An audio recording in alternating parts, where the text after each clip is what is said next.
കർത്താവിൻ്റെ അതിവിശുദ്ധ നാമം വാഴ്ത്തപ്പെടുമാറാകട്ടെ. സങ്കീർത്തനങ്ങളുടെ പുസ്തകം 116 അധ്യായം അതിൻ്റെ 12 13 വാക്യത്തിൽ സങ്കീർത്തനക്കാരൻ ഇങ്ങനെ പറയുന്നു: യഹോവ എനിക്ക് ചെയ്ത സകല ഉപകാരങ്ങൾക്ക് ഞാൻ അവന് എന്ത് പകരം കൊടുക്കും? ഞാൻ രക്ഷയുടെ പാനപാത്രമെടുത്ത് യഹോവയുടെ നാമം വിളിച്ചപേക്ഷിക്കും എന്ന്.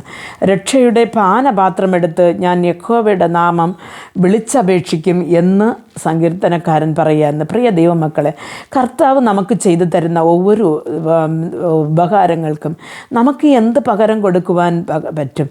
നമ്മളെ കർത്താവ് രക്ഷിക്കുന്ന, അല്ലെങ്കിൽ കർത്താവ് നമുക്ക് ചെയ്തു തരുന്ന ഉപകാരങ്ങൾ നമുക്ക് മറ്റുള്ളവർക്ക് പറഞ്ഞു കൊടുത്തിട്ട് അവരെയും ഇതിലേക്ക് നയിക്കുവാൻ നമ്മളെക്കൊണ്ട് സാധിക്കുന്നുവോ എന്ന് നാം വിചാരിക്കണം. അല്ലാതെ നാം കർത്താവിന് നാം എന്ത് കൊടുക്കും?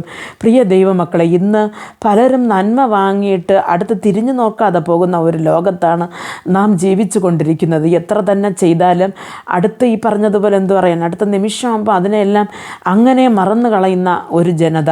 പ്രിയ ദൈവമക്കളെ, സ്വഭാവ സ്നേഹമില്ലാത്ത ഒരു കൂട്ടം ആത്മാക്കൾ ഈ ലോകത്തുണ്ട്. പ്രിയ ദൈവമക്കളെ, നാം അങ്ങനെയായി ഇരിപ്പാൻ പാടില്ല. കർത്താവ് നമുക്ക് ചെയ്തു തരുന്ന, അല്ലെങ്കിൽ കർത്താവ് ആരിൽ കൂടെയെങ്കിലും നമുക്ക് ചെയ്തു തരുന്ന ഉപകാരങ്ങൾക്ക് നന്ദിയുള്ളവരായി നാം ഈ ലോകത്ത് നാം ജീവിക്കേണ്ടിയിരിക്കുന്നു.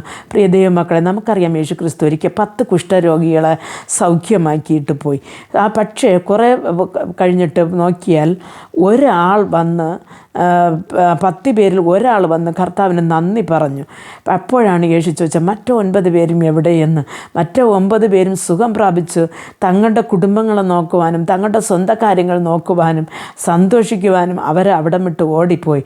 പക്ഷേ ഒരേ ഒരു വ്യക്തി മാത്രം, എന്നെ ഈ കഷ്ടത്തിൽ നിന്ന് വിടുവിച്ച ഒരു മനുഷ്യനുണ്ട്, ഞാൻ ആ ഒരു ദൈവത്തോട് ഞാൻ എൻ്റെ നന്ദി പറയട്ടെ എന്ന് വിചാരിച്ചിട്ട് യേശുവിങ്കിൽ തിരിച്ചു വന്നു. പ്രിയ ദൈവമക്കളെ, നാം ആ 10 കുഷ്ഠരോഗിയുടെ ആ 9 പേരെ പോലെ നന്ദിയറ്റവരായിരിക്കുന്നുവോ? ആ കർത്താവിന് നന്ദി പറഞ്ഞ ആ ഒരു മനുഷ്യനെ പോലെ നന്ദി പറഞ്ഞ് കർത്താവിൻ്റെ ആ നാമ മഹത്വത്തിനായി ജീവിക്കുന്നവരായിരിക്കുന്നു എന്ന് നാം മനസ്സിലാക്കണം.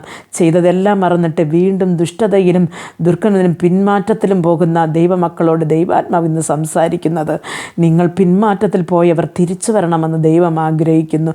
നിങ്ങൾ ആയിരിക്കുന്ന സ്ഥാനത്തിൽ നിന്ന് തിരിച്ചു വന്നില്ല എങ്കിൽ കർത്താവിനൊന്നും ചെയ്യാൻ സാധിക്കത്തില്ല. നിങ്ങൾ അറിഞ്ഞ അറിവിലേക്ക് തിരിച്ചു വരുവാൻ കർത്താവ് ഓരോരുത്തർക്കും കൃപ നൽകട്ടെ. പ്രാർത്ഥിക്കാം. ഞങ്ങൾ അതിവാത്സല്യമായി സ്നേഹിച്ച് വഴി നടത്തിയ സ്വർഗ്ഗസ്ഥ പിതാവേ, ഈ സമയം മെസ്സേജ് കേട്ടുകൊണ്ടിരുന്ന ഓരോരുത്തർ അപ്പൻ്റെ കരങ്ങൾ തരുന്നു. എത്രയോ ഉപകാരങ്ങൾ ചെയ്തു രക്ഷിച്ചു കർത്താവേ. ഞങ്ങൾ കർത്താവെ നിന്നെ അറിഞ്ഞ് മാനസാന്തരപ്പെട്ട് അങ്ങേ ആരാധിച്ചു കൊണ്ടിരുന്നിട്ടും കർത്താവെ പിന്നീട് ഇതൊക്കെ വെറുതെ എന്ന് പറഞ്ഞിട്ട് ഇതിൽ നിന്ന് മാറി ജീവിക്കുന്ന ഒരുപാട് പേരുണ്ട്. കർത്താവെ, പിന്മാറ്റത്തിലിരിക്കുന്നവർക്ക് വേണ്ടി ഞങ്ങൾ ഈ സമയം പ്രാർത്ഥിക്കുന്നു. കർത്താവിലേക്ക് മടങ്ങി വരുവാൻ, കർത്താവ് ചെയ്ത ഉപകാരത്തിന് ഒരു നന്ദി പറവാൻ, നന്ദിയുള്ള ഒരു ജീവിതം ജീവിച്ചു തീർക്കുവാൻ ഓരോരുത്തർക്കും കൃപ നൽകണമെന്ന് പ്രാർത്ഥിക്കുന്നു. സകലതും നന്മയ്ക്കായി നടത്തുവാൻ കഴിവുള്ള യേശുക്രിസ്തുവിൻ്റെ നാമത്തിൽ പ്രാർത്ഥിക്കുമ്പോൾ പ്രാർത്ഥന കൃപയോട് കേട്ട് മറുപടി നൽകി തരണം നല്ല പിതാവേ. ആമേൻ.